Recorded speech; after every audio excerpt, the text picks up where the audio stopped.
Hi, this is Sky Norris from the Skylights on sportsblog.com with your week 2 review for college football. So, with my top 5, there's not really much changes from last week. Alabama is still number 1. Until somebody beats them, to me, they're still the top team in the country. Somebody's got to knock them off, being A&M maybe this weekend at Kyle Field in College Station, but until that happens, they're still number 1 to me. Number 2, still the Oregon Ducks. Oregon looked very, very good last week with a very impressive 59-10 win at Virginia. Marcus Mariota was 14 for 28, 199 yards and 2 touchdowns. DeAnthony Thomas had 11 carries for 124 yards and 3 touchdowns, And Thomas Tyner, the freshman running back who just got on the scene, highly recruited out of high school, had 4 carries for 51 yards and 2 touchdowns, while Josh Huff and Braylon Addison led in the receiving category. The Ducks looked very, very impressive, showing very impressive depth, and especially in the rushing attack, with running backs DeAnthony Thomas, Thomas Tyner, and Byron Marshall. And also Marcus Mariota showed his true dual threat ability by adding 4 carries, 122 yards, and a touchdown, and a 71-yard touchdown to add to that.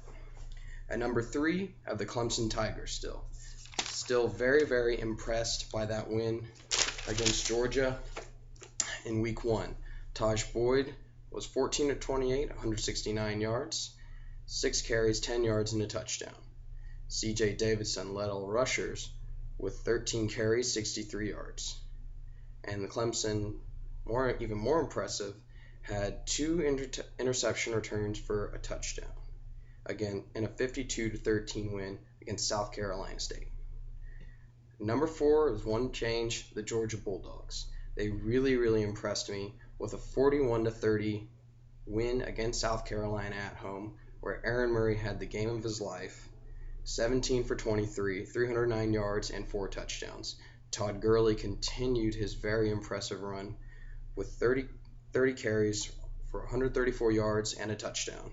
And Justin Scott Wesley led the receivers with 116 yards on 3 receptions and a touchdown, which was an 85-yard touchdown, which really probably sealed the game. Of course, what really sealed the game was on fourth down when Todd Gurley rushed for that touchdown to put it away at the end of the game there. And Aaron Murray truly showed his clutch ability to get his second signature win, not his first.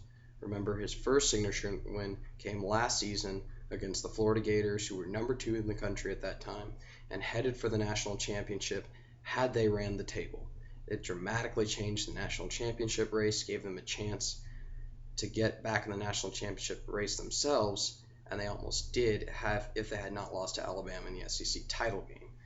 So I still believe with the way Georgia played on last Saturday, the way they played against a very good South Carolina defensive front, where Jadeveon Clowney, the best defensive player in the country, the projected number 1 overall pick, only had a sack. He only had 3 tackles. He was basically a non-factor, and a very, very big win for the Bulldogs. And at number 5, I still have the Louisville Cardinals. And I know they've only played Eastern Kentucky and Ohio, 2 cupcakes, so to speak. But the truth is, you still got to respect that win against Florida. Teddy Bridgewater tore up a great Gators defense last year, and this is a very, very similar team. Not a lot of changes. Teddy Bridgewater was 23 for 32, 397 yards, and 4 touchdowns. Sonoris Perry had 13 attempts for 36 yards and a touchdown. Receiver Devontae Parker had 5 receptions and 134 yards. So, very, very impressive win for Louisville again against Eastern Kentucky, 44-7. I'm still respecting that win against Florida.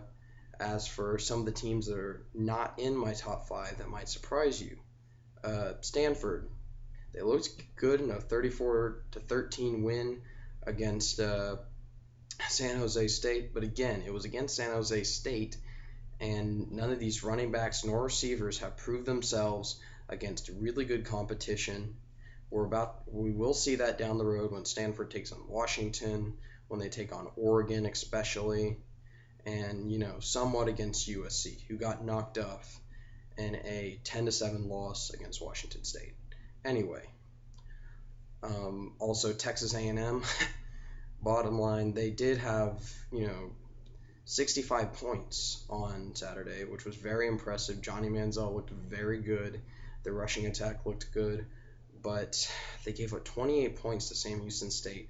And what's worse, they gave up 240 yards rushing against that Sam Houston State rushing attack.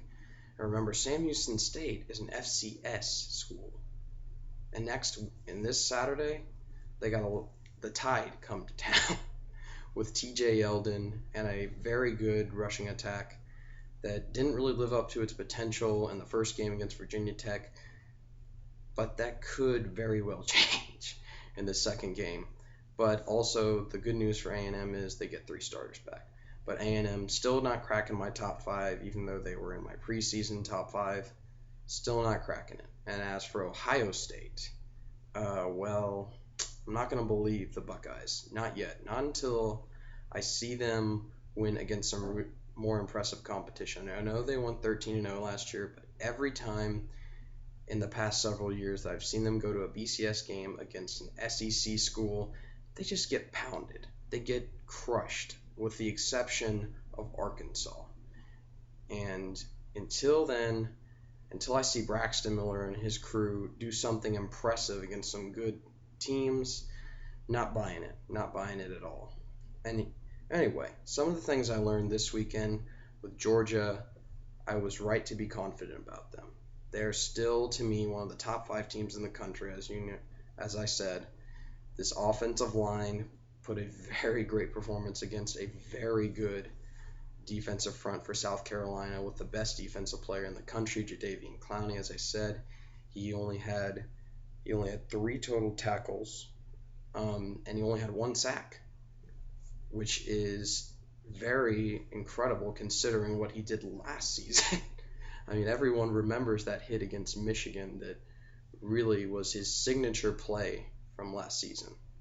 So the Bulldogs, to me, still look very, very good. Aaron Murray looked awesome in his second signature win against a very good team. They exercised the demons against South Carolina. They had lost the last 3 years. So they definitely saved their season, or at least saved their national title hopes for this season by winning in South Carolina. And you look at the schedule, it sets up very well for the Bulldogs. They don't have to play A&M. They don't have to play Alabama. They don't have to play LSU. And quite frankly, their last really tough game comes against Florida. It was just those first 2 games that were the really, really tough games with Clemson and South Carolina. Obviously, they didn't get past Clemson, but they did get past the Gamecocks, which was absolutely huge for their national title hopes. Another thing, the Texas Longhorns.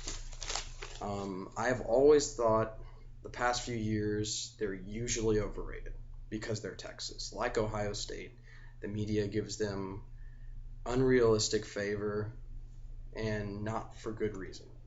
And their loss last Saturday kind of proves that. The Longhorns lost 40-21 at LaVell Edwards Stadium to BYU. They 40-21. David Ash was 19 for 34 with 250 yards, 2 touchdowns. But the stat that really stands out, 44 quarterback rating, which is definitely below average. That's very poor performance from David Ash. Jonathan Gray had 13 carries for 90 yards. Mike Davis and Jackson Shipley, though, did have good games. Mike Davis had 8 receptions for 114 yards and 2 touchdowns. Jackson Shipley had 8 receptions for 105 yards. But let's face it, Taysom Hill, the quarterback for BYU, who's coming off a season-ending knee injury last year, running around out there with a knee brace, 259 yards on 17 carries with 3 touchdowns. He ran all over the horns with a 68-yard touchdown at the very beginning of the game. And in total, the Longhorns gave up 550 yards to the BYU Tigers. Their running back, Jamal Williams ran for 30 carries and ran for 182 yards. This is not good enough if you're Texas right here. This is why they fired their defensive coordinator, Manny Diaz, and that's why they're going to fire Mac Brown at the end of the season. Mac Brown, he's a great coach. He's had a great run at Texas. He had the national championship with Vince Young. For many years, they were contenders for the BCS and for the national championship. But recently, in the last 3 or so years, ever since Colt McCoy's departure, they have been dreadful on the scale of Texas's expectations. The bottom line is they've had top 10, sometimes top 5 recruiting classes every year. For instance, Jonathan Gray is maybe the best running back in Texas high school football history.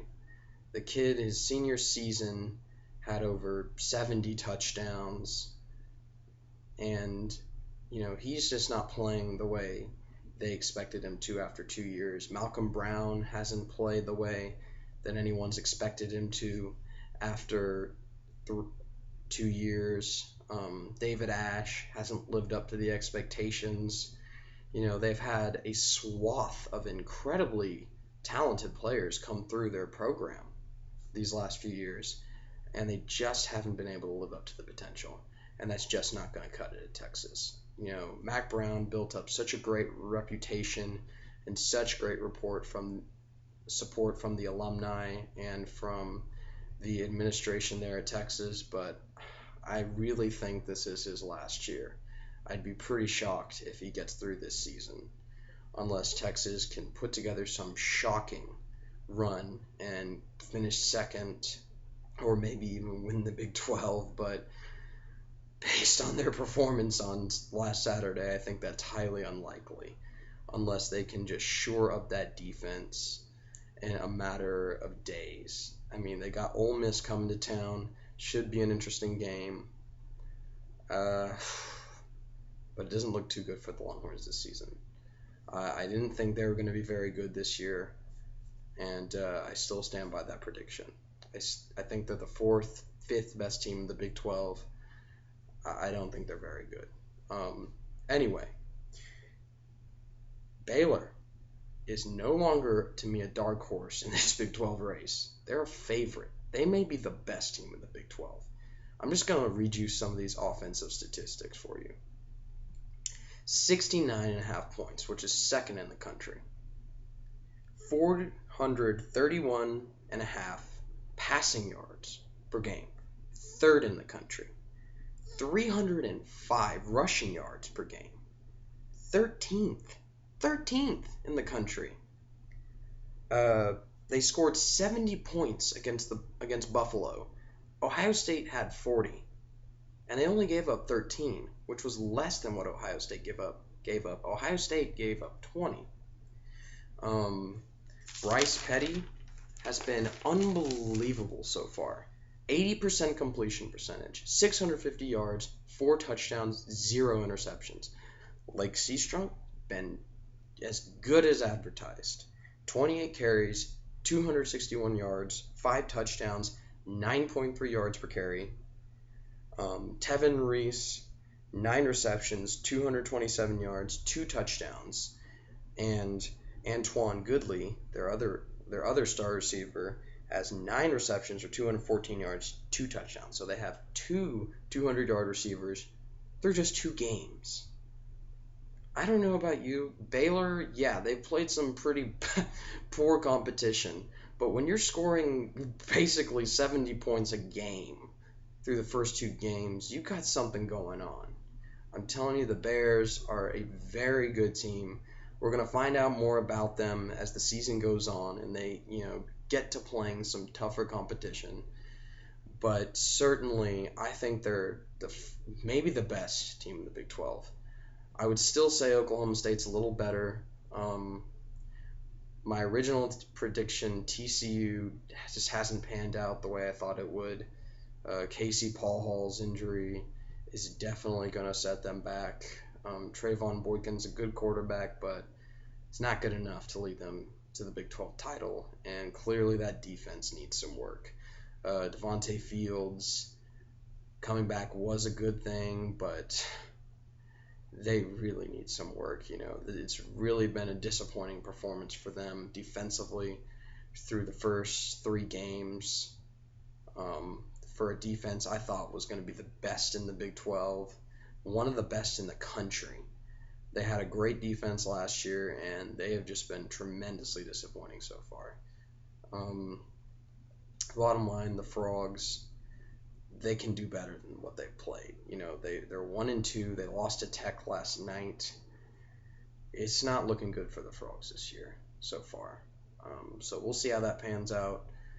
But Baylor, they are on the rise.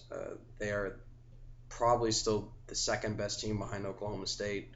Oklahoma State's looked pretty good through the first few games. People say, well, they gave up 35 points to UTSA, but they were up they were up about 42-7, I think, in the third quarter, and then it just really didn't matter at that point what the defense did. The game was already over, so I wouldn't really take too much of that into account. But Baylor, like I said, they definitely look like one of the best teams in the country. Excuse me, not one of the best teams in the country, one of the best teams in the Big 12, and one of the teams that are on the rise. I mean, you may see them in the Fiesta Bowl this year. Don't be surprised if you do. All right, and for the last thing, Texas A&M. The Aggies' defense has got to be better. We all know about that offense. The offense has been great. They're 6th in passing yards, 392 a game. They're 4th in points with 58.5. They are averaging 208 yards per game on the ground. They have a very balanced attack. They have a good offensive line. They have good receivers. They have good running backs. Johnny Manziel has played very well ever since he got back. But defensively, they need some work, especially when it comes to defending the the running attack. They gave up 306 yards to Rice, and they gave up 240 yards to Sam Houston State. And that averages out to 273 yards per game. Well, they gave it up against Rice and Sam Houston State. And I know, A&M fans are going to say, well, we had 6 players suspended for the first game. Technically 5. Everett came back in the second half against Rice. And they had 3 more starters suspended against Sam Houston State. But I don't know how much of a difference 3 extra players are going to make. We'll find out. There's no doubt about that. But certainly they're going to need to get it together because the Tide are coming to town. And we all know what they're capable of when it comes to running the football. But the good news for A&M is if those 3 players can make even a little bit of a difference, perhaps it can really help them in defending Alabama's rushing attack because the Alabama offensive line didn't look very good in the first game. The Alabama offense didn't look very good, period, in the first game. Now, A.J. McCarron, his performance probably was somewhat affected by that painful ingrown toenail. That's quite a strange injury in sports. But anyway, the Alabama offensive line gave up 4 sacks. McCarron was 10 for 23, with just 110 yards and a touchdown. He threw a pick. Um, on average, as a team, Alabama only ran for 96 yards. Uh, Yeldon only ran for 75 yards on 17 attempts. He only had one touchdown. Um, and you got to remember this Alabama offensive line is younger. They have Cyrus Quanjo, but they also are missing Barrett Jones, Chance Warmack, and DJ Fluker. They all went to the NFL, which were the key guys on that offensive line that really made them go. And yes, that defense is very good. They played very well in the first game against Virginia Tech, but again, it's Virginia Tech. The Aggies offense is not the Hokies offense. The Aggies are extremely fast at getting up the field. Everyone knows about that no huddle offense. They have the Heisman Trophy winner. They have two very good receivers in Mike Evans and Ricky Seals-Jones. I would be quite frankly surprised if Alabama, held them to less than 20 points. I'd be even in an defense as good as Alabama's. We'll have quite a bit of difficulty defending that Aggies offense. So, with my Heisman watch, it hasn't really changed much. Taj Boyd is still the leader. He went 32 for 53. He's gone 32 for 53, which is a 60% completion percentage. He has 439 yards with 3 touchdowns, no picks. He has 19 carries for 52 yards and 3 touchdowns. And, he had that huge win against Georgia that still looked very impressive to me. And to me, he's the most impressive quarterback, not only to me in the country, but especially in this Heisman race. He's had the most impressive win, and he's had the most impressive stats while doing it. Marcus Mariota is second in my Heisman standings because of the competition he's played. He hasn't played good teams so far. He's played Nicholls State and he's played Virginia, 2 pretty bad teams. But his stats are very impressive nonetheless. His completion percentage, got to work on that. 26 for 49, 53%, not very good.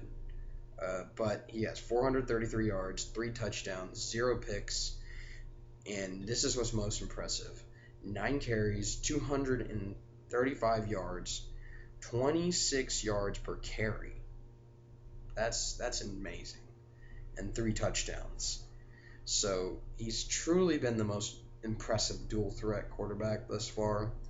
And if Oregon gets to the national championship game, and if Taj Boyd doesn't have the kind of dynamic season that I think he can and think he will, then expect Mariota to probably be your Heisman winner, unless Braxton Miller outclasses him in some way, which I doubt is going to happen.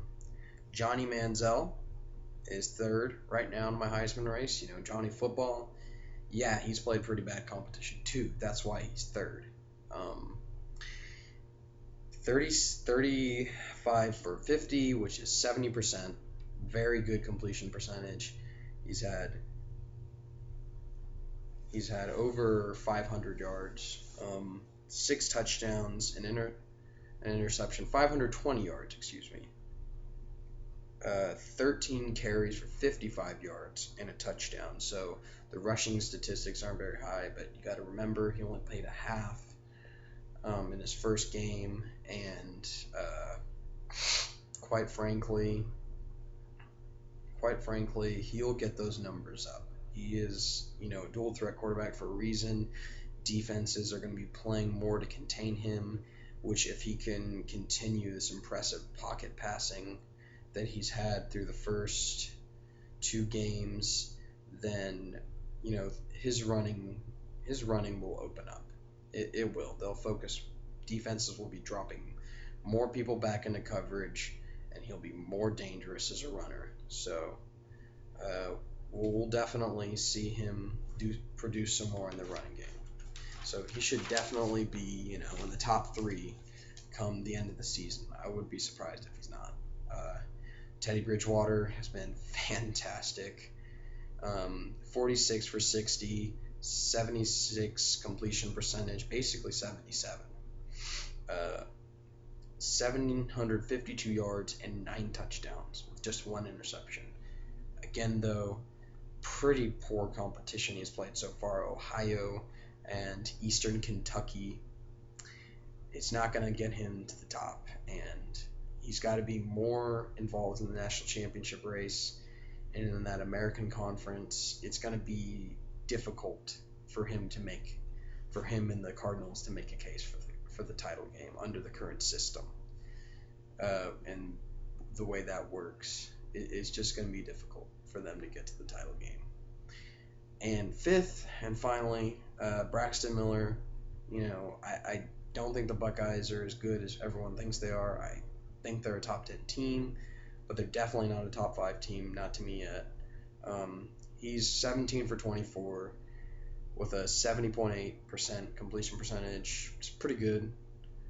208 yards, 2 touchdowns, and an interception, 18 carries with 82 yards on the ground. And those statistics could be more impressive, but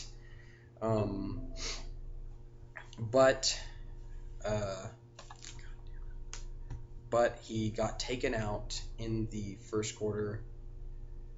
He got taken out in the first half, on an injury. Kenny Guyton came in, replaced him, went the rest of the way. So I think he's going to play this weekend. But, those statistics aren't as impressive as the other guys. They really just aren't. And, you can't fault him for that, partly because he was out for most of the game against San Diego State. But as of right now, he's 5th in the Heisman standings to me, because Marcus Mariota is ahead of him in the national title race. If the season ended today, the national title race would end between Alabama and Oregon, and Ohio State would be on the outside looking in. So that's pretty much it for your week 2 review. I'll have a preview of the Texas A&M Alabama game coming up soon. This is my first video post, so there might be a few errors in it, but I'll be sure to shore those up. And I thank you for watching. I thank you for viewing my blog. It's gotten so much bigger, so many more views in the past several days. It's grown faster than I expected it to. So I'll probably be creating a Facebook page and a Twitter page for the Skylights, and I will be redirecting my posts from sportsblog.com to both of those pages, as well as my regular Twitter page. You can follow me on Twitter at SkyNorris, and you can also follow those 2 pages. Once they're created, I'll make a post for when I create them. So this has been your week 2 review for college football. Sky Norris from the Skylights from sportsblog.com, and I thank you for watching.